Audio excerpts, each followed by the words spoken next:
تک پہنچنے کا راستہ قربانیوں سے ہو کے جاتا. آپ سب متوسط یا غریب لوگ بیٹھے، میرے نبی جیسا غریب پوری کائنات میں کوئی نہیں. میں جبوتی صومالیہ گیا ہوں، وہاں کے غربت کو دیکھ کر مجھے لگا جیسے لفظ غربت بھی ان کی غربت پہ روتا ہے. ایسی غربت میں نے پورے پاکستان میں کہیں نہیں دیکھی جو میں نے جبوتی میں دیکھی، صومالیہ میں دیکھی، کیمرون میں دیکھی، چاڈ میں دیکھی، سوڈان میں دیکھی. 24 گھنٹے میں ایک دفعہ بھی کھانا نصیب نہیں. ہمارا غریب سے غریب آدمی 24 گھنٹے میں چولہا جلا بیٹھتا ہے، لیکن میرے نبی پر جو غربت آئی، کوئی ہے پوری دنیا میں تو اللہ نے مجھے پھرائی ہے جس کے گھر میں 2 مہینے چولہا نہ جلتا ہو. میرے نبی وہ فقیر تھے جن کے گھر میں 2 مہینے چولہا نہیں جلتا تھا. ایک رات آپ سوئے ہوئے، کبھی یوں کروڑ بدلے اور کبھی یوں کروڑ بدلے، بار بار حضرت عائشہ کے ساتھ. تو تھوڑی دیر کے بعد آپ تھوڑا سا آگے ہوئے اور چارپائی کی جو لکڑی ہوتی جس پر باندھ بنا ہوتا ہے، اس پہ پیٹ کو یوں فکس کر کے اور نیچے لٹک گئے، دھڑ آدھا نیچے لٹک. فَكَانَ قَابَ قَوْسَيْنِ أَوْ أَدْنَىٰ. واہ واہ واہ، کیا مقام ہے قاب قوسین، اور کیا حالات سے گزر رہے ہیں کہ یوں آدھا دھڑ نیچے لٹک گیا. ام عائشہ اٹھ کے بیٹھ گئی، یا رسول اللہ خیریت کیوں؟ آپ اٹھ کے بیٹھے، کہ عائشہ بھوک بہت لگی، بھوک بہت لگی، اس لیے پریشر دیا تاکہ وہ جو بھوک کی طلب ہے نا معدے میں، اس کو پریس کیا. اس لیے پتھر باندھتے تھے کہ وہ پیچھے چلا جائے. آپ مسجد میں تشریف فرما تھے، ایک صحابی نے کر یا رسول یہ دیکھیں، کپڑا ہٹایا، یہ دیکھیں میں نے پیٹ پہ پتھر باندھا. جن کے لیے کائنات بنائی، جنہیں اپنا حبیب کہا، جن کے چہرے کی قسمیں اٹھائیں، والضحى، جن کی زلفوں کی قسمیں اٹھائیں، واللیل اذا سجا، جن کے منہ سے نکلے بول کی قسم اٹھائی، وقیلہ، جن کے کتاب کی قسم اٹھائی، والقرآن المجید، جن کے شہر کی قسم اٹھائی، وہذا البلد الامین. اتنی بڑی ہستی ہیں. آپ نے کہا ذرا ادھر دیکھو، آپ نے پیٹ سے کپڑا ہٹایا تو آپ نے 2 پتھر باندھے. دیکھو میں نے 2 باندھے. کوئی ایسا فقیر ہے دنیا میں؟ دکھاؤ. عائشہ بھوک بہت لگی تو اللہ کے تو حضرت عائشہ رونے لگی کہ یا رسول اللہ پھر آپ اللہ سے مانگتے کیوں؟ کہ عائشہ نہیں مانگوں گا، اسی بھوک میں اللہ سے ملاقات نہیں مانگوں. مجھ سے پہلے میرے جو بھائی آئے انبیاء، وہ اسی فقر میں گئے، میں بھی اس فقر میں جاؤں گا. اپنے گھر میں یہ دکھ رکھا،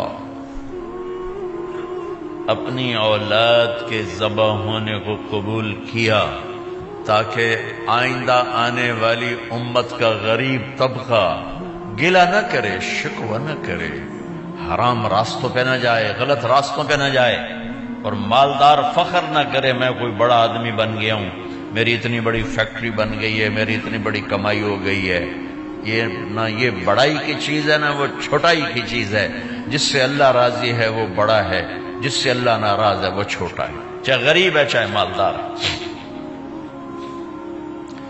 حضرت عائشہ فرماتی ہیں بیٹا 2 مہینے گزر جاتے تھے ہمارے گھر میں چولہا نہیں جلتا تھا، چولہا نہیں جلتا تھا، 2 ماہ گزر جاتے تھے.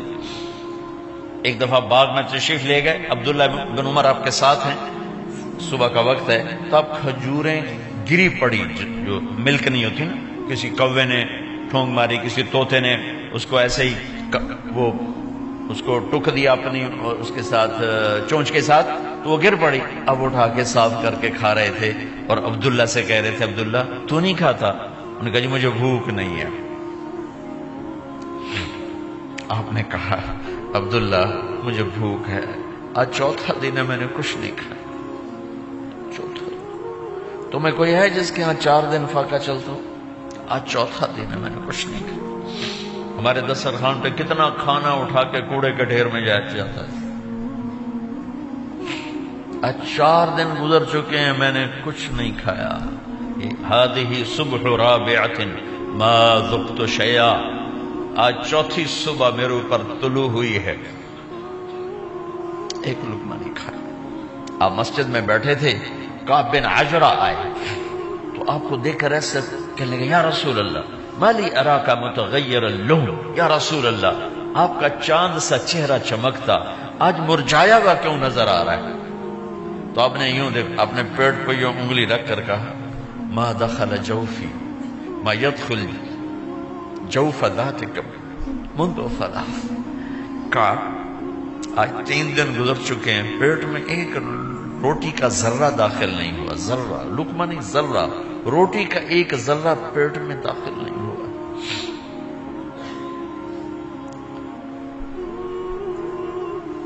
اور اتنی بڑی رسالت، اتنی بڑی نبوت،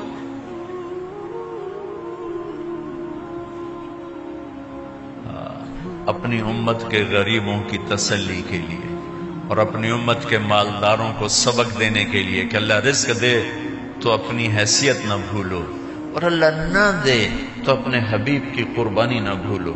انہوں نے تو جان بوجھ کے یہ کیا، جان بوجھ کے، یہ نہیں کہ آپ کو کوئی تنگی اللہ کی طرف سے، جان بوجھ کے۔ اور سارے گھر کا یہ حال ہے۔ بس فاطمہ رضی اللہ تعالیٰ عنہ سے ملنے گئے، کہا بیٹے میں اندر آ جاؤں، میرے ساتھ عمران بھی ہیں، ایک صحابی تھے عرب سردار، میرے ساتھ عمران بھی ہیں۔ کہا ابا جان میرے گھر میں اتنی چادر نہیں کہ اپنے آپ کو چھپا سکوں، پردہ کرنے کے لیے میرے پاس چادر کوئی، تو آپ نے اپنی چادر اندر دے دی، کہا اس سے پردہ کر لو، تو لپیٹ لی۔ اب اندر آئے تو آپ نے پوچھا میں نے سنا تھا تو بیمار ہے، میں تیرا حال پوچھنے آیا ہوں۔ تو باپ کو دیکھ کے آنسو نکل آئے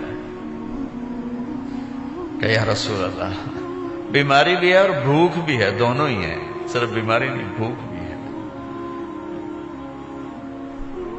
بڑے بڑے مصیبتوں سے لڑ جانے والے ماتھے پہ کبھی بل نہ آیا، بیٹی کے آنسوں نے پگھلا بھی دیا اور رلا بھی دیا، آپ بھی رو پڑے، آپ بھی رو پڑے۔ پھر کہا میری بیٹی نہ رو، والذی بعث اباک بالحق ما ذقت من 3 ایام طواقا، آج 3 دن ہے میں نے ایک لقمہ نہیں کھایا، میں تیرے ساتھ۔ اور میری بیٹی میں تمہیں بتاؤں، میرے رب نے مجھے کہا تھا میرے حبیب اگر آپ چاہیں تو احد پہاڑ سونا بنا دو، 10 میل لمبا چوڑا ہے احد پہاڑ، 10 میل، میں احد پہاڑ سونا بنا دوں آپ کی خدمت میں پیش کروں؟ تو میں نے کہا نہیں یا اللہ مجھے نہیں چاہیے، میں ایک دن بھوکا رہوں گا، ایک دن کھانا کھاؤں گا۔ پھر فرمایا بیٹی کیا تجھے یہ عزت کافی نہیں ہے کہ اللہ نے تجھے جنت کی عورتوں کا سردار بنا دیا؟ یہ سرداری سونے چاندی میں تل کے نہیں ملی ہی، ہوئے ہوئے ہوئے، میں قربان جاؤں۔ بھائیو آپ سب ماشاءاللہ نوجوان نظر آ رہے ہو، تھوڑا وقت نکال کے اگر آپ پڑھے ہوئے ہو اپنے نبی کی زندگی پڑھا کرو، اپنے نبی کی زندگی پڑھا کرو، بڑا ایمان بھی بنے گا، حوصلہ بھی ملے۔ آپ حسن حسین کو کہتے تھے میری آنکھوں کی ٹھنڈک، میرے جگر کے ٹکڑے، میرے سینے کی ٹھنڈک، میرے لاڈلے، جنت کے چاند، جنت کے سردار، میرے 2 پھول، یہ سارے الفاظ حسن حسین کے لیے ہیں۔ اور ان کے بھوک کی وجہ سے رونے کی آواز سنتے تھے اور تڑپتے تھے، لیکن روٹی نہیں مانگی ان کے لیے، روٹی نہیں مانگی، کہ اپنی امت کے غریبوں کو تسلی دینی تھی کہ اگر میں فقیر بن کے جا رہا ہوں تو تمہارے اوپر بھی امتحان ہے، چند دن برداشت کرو۔ آپ نے فرمایا سب سے پہلے میں جنت میں داخل ہوں گا، سارے نبیوں پر جنت حرام ہے جب تک میں نہ چلا جاؤں، اور ساری امتوں پر جنت حرام ہے جب تک میری امت نہ چلی جائے، سب سے پہلے میں جنت میں داخل ہوں گا۔ وما یا فقراء المؤمنین، اور میرے ساتھ میری امت کے غریب لوگوں، میرے ساتھ میری امت کے غریب لوگ میرے ساتھ پہلے داخل ہوں گے۔ حضرت فاطمہ کے گھر میں فاقہ حد سے بڑھ گیا تو حضرت علی نے فرمایا کہ جاؤ اللہ کے نبی سے کچھ تو مانگ کے آؤ، کچھ تو پیٹ میں جائے۔ زندگی میں کبھی ایسا موقع نہیں آیا یہ ایک دفعہ اتنا فاقہ آیا کہ حضرت علی جیسی ہستی نے بھی کہا جاؤ، تو آپ تشریف لائیں اور دروازے پہ دستک دی تو اتنا پیار تھا. جب حضرت فاطمہ گھر میں داخل ہوتی، اللہ نے ہمیں اولاد کے ساتھ کیا سلوک کرنا ہے اللہ نے ہمیں اپنے نبی سے یہ بھی سکھایا. حضرت فاطمہ جب بھی گھر میں آتی، اور ساتھ ہی تو گھر تھا، دیوار سے دیوار ملی تھی، روز کا آنا جانا تھا، تو میرے نبی بیٹھے نہیں رہتے تھے، آؤ فاطمہ کیا حال ہے، کھڑے ہو جاتے اور تیزی سے آگے بڑھتے. دروازے پر ہی حضرت فاطمہ کا ہاتھ پکڑ لیتے، ہاتھ کا بوسہ لیتے، بوسہ لے کر ہاتھ پکڑے پکڑے بیٹی کو چارپائی پہ پہلے بٹھاتے، اس کے بعد خود بیٹھتے تھے. اکرموا اولادکم، میرے نبی نے کہا اولاد کو عزت دو، پھر وہ تمہیں عزت دیں گے. ہمارے ماحول میں اکثر ماں باپ نے اولاد پہ ڈنڈا ہی اٹھایا ہوتا ہے، پھر ان میں بغاوت پیدا ہو جاتی، پھر کہتے ہیں اولاد نافرمان.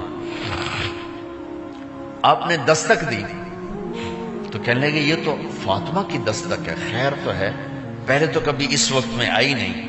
تو آپ نے ام ایمن سے کہا دروازہ کھولو. ام ایمن نے دروازہ کھولا تو آپ نے استقبال کیا، بٹھایا، پوچھا بیٹی کیا ہوا، اس وقت میں کیسے آئیں؟ کہا یا رسول اللہ بہت فقر ہے، بہت بھوک ہے، آپ کے پاس سنا کچھ مال آیا ہے، کچھ ہمیں بھی دے دیا جائے. اتنی صابر بیٹی زندگی میں ایک دفعہ بھوک کی شکایت لے کر آئیں، اور آگے باپ نے پھر پیپر لے لیا، پھر امتحان میں ڈال دیا. آپ نے کہا بیٹی میرے پاس 5 بکریاں کھڑی ہیں، دے دوں یا 5 دعائیں سکھا دوں؟ یہ بھی کوئی کتنا سخت موقع تھا، کتنا سخت موقع ہے کہ صبر کا پہاڑ بیٹی اتنی مجبور ہو کر آتی ہیں کہ یا رسول اللہ برا حال.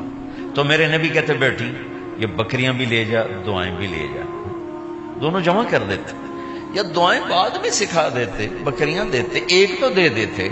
پر امت کے غریبوں کو تسلی دینی تھی، چونکہ امت میں اکثر طبقہ غریب ہوگا. تو آپ نے کہا بیٹی 5 بکریاں دو یا 5 دعائیں دو؟ تو وہ سمجھ گئیں اپنے باپ کے مزاج کو کہ ابا جان امتحان لے رہے ہیں. تو کہا ابا جان بکریاں چھوڑ دیں، مجھے دعائیں سکھا دیں، مجھے بکریاں نہیں چاہیے. بھوکے کی رات بھی گزر جاتی ہے اور بھوکے کا دن بھی ڈوب جاتا ہے. تو آپ کا چہرہ ایسے کھل گیا کہ میری بیٹی پاس ہو گئی. کہا بیٹی آپ تم دعا میں یہ کہا کرو یا اول الاولین یا آخر الاخرین یا ذا القوة المتین یا راحم المساکین یا ارحم الراحمین. یہ تیرے لیے 5 بکریوں سے اعلیٰ چیز.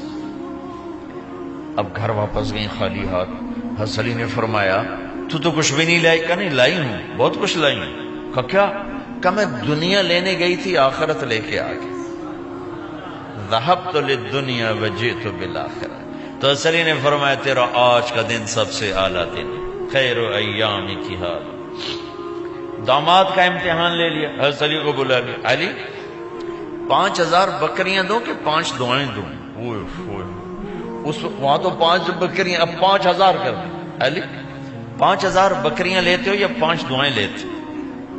تو بھی سمجھ گئے کہ آج میرا محبوب مجھ سے امتحان لے رہا ہے کہ علی کتنا کو مضبوط ہے اپنے ایمان میں. اور فاقے میں نے بتا دی کیا گزر رہے. آدمی اپنی بھوک سہ لیتا ہے، اولاد کا رونا برداشت نہیں ہوتا ہے.